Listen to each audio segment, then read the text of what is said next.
So, good day. Nandito tayo ngayon sa Batangas State University sa may gym. Then, ang agenda po natin is mag-i-interview tayo ng isang athlete about sa mga experience niya or basically for physical self.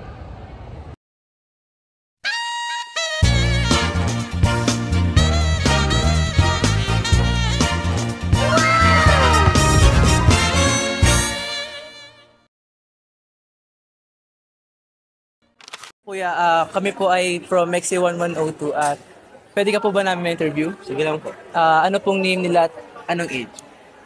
My name is Jacob Emmanuel Arcabral and I'm 19 years old. As an active individual or student athlete, what do you believe are the most valuable benefits of being physical active?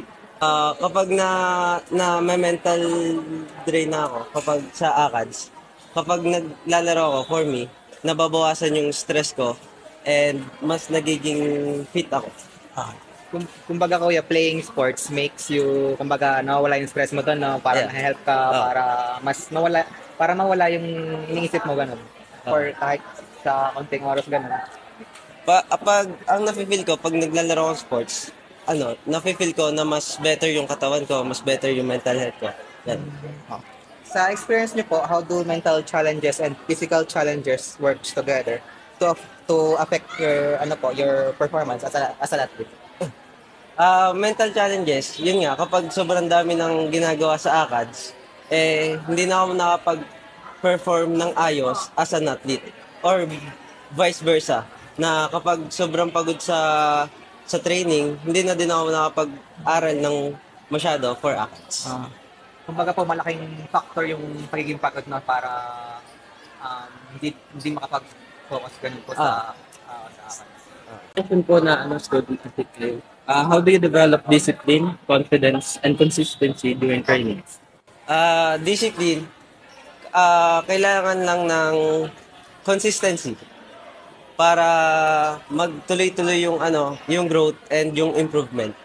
Confident naman is kapag naman na hindi naman kasi maiwasan yung kaba, so isipin na lang natin na kung paano tayo talaga maglaro and kung ano talaga tayo sa loob ng kaba. Bali nga, nabanggit po yung tatlo. So, as an athlete po, gaano po kahalaga yun? Baga, kahit sa hindi sa, when it comes to sa sports, kahit sa buhay din talaga natin. Gaano kahalaga yung discipline, yung confidence. Sobra siyang mahalaga kasi magmumula siya sa discipline talaga. Kasi kapag may discipline ka, mas magagawa mo ng properly yung mga dapat mong gawin sa ACADS, sa sports. Yan, at sa buhay na din. How does regular physical activity help a person appreciate their physical self and identity as an athlete? For me, everyday physical activity, nagbo-boost talaga siya ng confidence ko.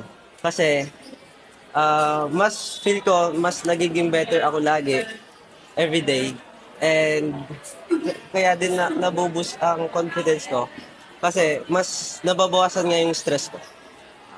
Halimbawa po, nag-i-struggle kayo or meron po, or fatigue or you're experiencing emotional stress.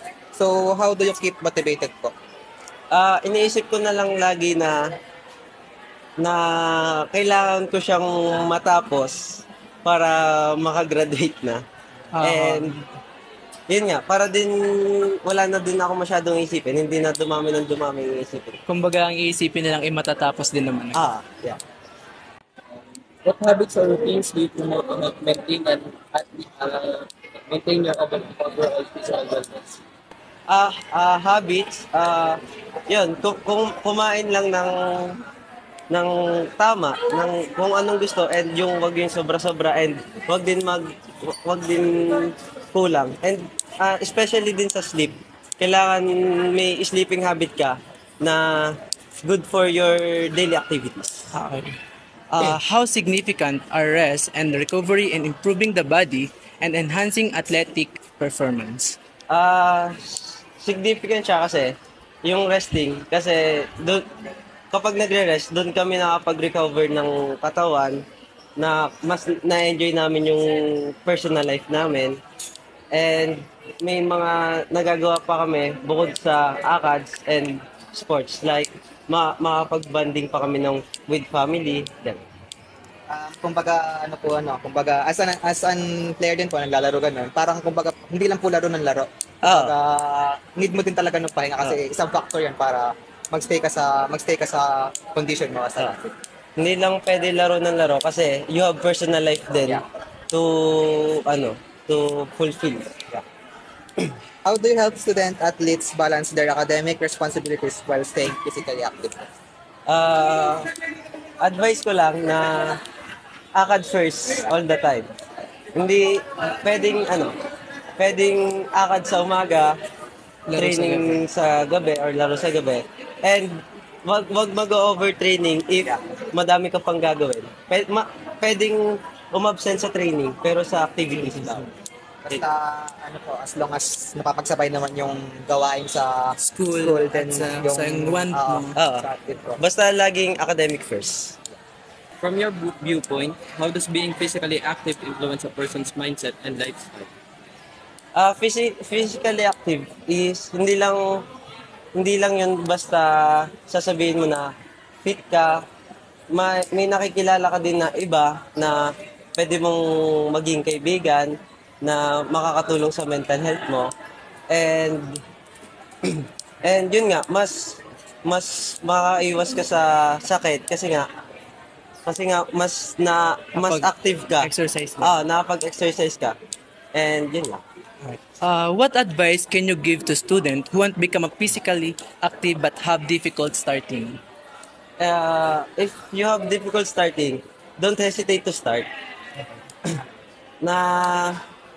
Kasi kung hindi mo sisimulan ngayon, kailan pa?